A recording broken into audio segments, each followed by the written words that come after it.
Faire 1200 km à vélo non-stop, ça te paraît fou? Eh bien, figure-toi que c'est un des défis que se lancent plus de 6000 personnes tous les 4 ans. C'est le Paris-Brest-Paris. Paris-Brest-Paris, cette fameuse course qui a donné son nom à la pâtisserie, le Paris-Brest, en forme de roue de vélo. Et oui, ne l'oublions pas. Le Paris-Brest-Paris, c'est un événement majeur qui a lieu tous les 4 ans.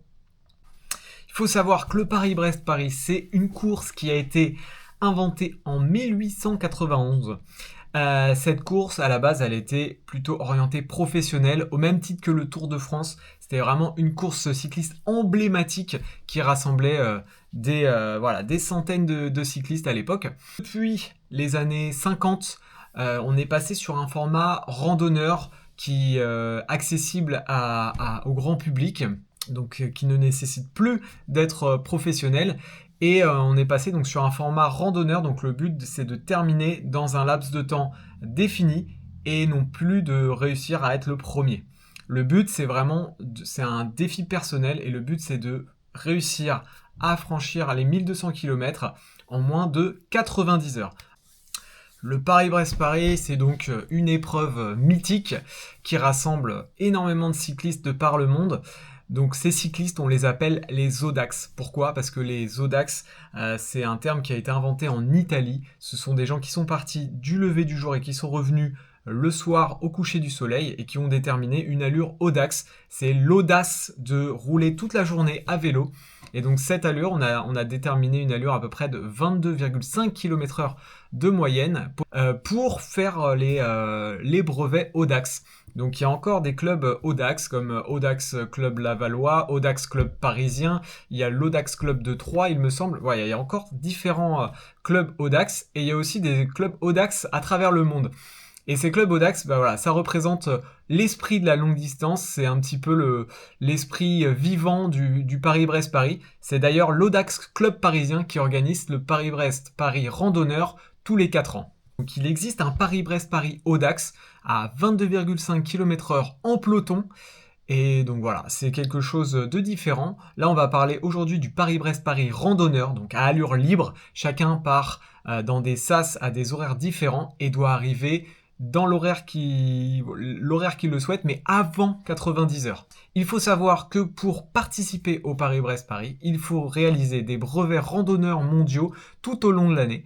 Donc ces brevets sont qualificatifs obligatoires pour participer à la course. Brevets randonneurs mondiaux qu'on appelle BRM. Les BRM, donc il y a les 200 km, les 300 km, 400 et 600 km. On peut même aller jusqu'aux 1000, voire 1500 et plus. Pour le Paris-Brest-Paris, il faudra réaliser dans l'année N, donc l'année du Paris-Brest-Paris, donc pour la prochaine année 2027, il faudra réaliser un brevet de 200, un brevet de 300 et un brevet de 400 et un brevet de 600 dans l'année 2027 avant le Paris-Brest-Paris pour être sûr d'être qualifié et de pouvoir participer à la course. Pour les BRM, c'est pareil, il y a un délai à respecter à chaque fois. Donc pour les BRM 200, on est sur un délai de 13h30, il me semble. Pour les 300 km, c'est 20 heures maximum. 400 km, on est à 27 heures maximum. 600 km, 40 heures maximum. Et 1000 km, c'est un délai de 75 heures maximum. Il faut savoir que l'année N-1, on peut aussi participer au BRM. Et ces BRM, plus on aura une valeur, une distance importante, plus on pourra se préqualifier le plus tôt possible au Paris-Brest-Paris. Donc la préqualification ne garantit pas de participer à la course car il faudra réaliser les brevets en année 2027. Mais par contre, elle pourra vous permettre de vous préinscrire, donc vous inscrire avant tout le monde. Donc par exemple, si on a fait un BRM 1000 ou plus, on pourra se préinscrire 2 semaines avant ceux qui auront fait le BRM 600. Le BRM 600 pourront s'inscrire 2 semaines avant ceux qui ont fait un BRM 400 et les BRM 400 pourraient s'inscrire 2 semaines avant ceux qui ont fait un BRM 300, etc. jusqu'au 200. Ceux qui n'ont pas fait de BRM seront donc les derniers à pouvoir se préinscrire, mais généralement, il y a toujours de la place pour s'inscrire. Donc les règles du Paris-Brest-Paris, c'est très simple. Il faut arriver avant 90 heures. Une des règles du Paris-Brest-Paris, une des seules, c'est d'avoir des preuves de passage sur les points de contrôle. Donc on a un petit carnet qu'on va juste montrer à chaque point de contrôle et on aura un petit tampon physique à avoir sur notre carnet qu'on remettra à la fin pour valider notre Paris-Brest-Paris. C'est le même principe sur les BRM, on a des points de contrôle à valider, donc parfois on passe chez des commerçants, ça peut être un bureau de tabac, une boulangerie, peu importe, on a le cachet de la boulangerie ou du bureau de tabac sur l'endroit où on doit valider, la ville où on doit valider. Et comme ça, on s'assure d'avoir la validation du brevet randonneur mondiaux. Pas d'assistance autorisée en dehors des contrôles, des points de contrôle. Et des points de contrôle, il y en a environ tous les 90 à 100 km. Sur ces points de contrôle, on retrouvera donc de quoi s'alimenter, de quoi se doucher, parfois de quoi se dormir, de quoi dormir.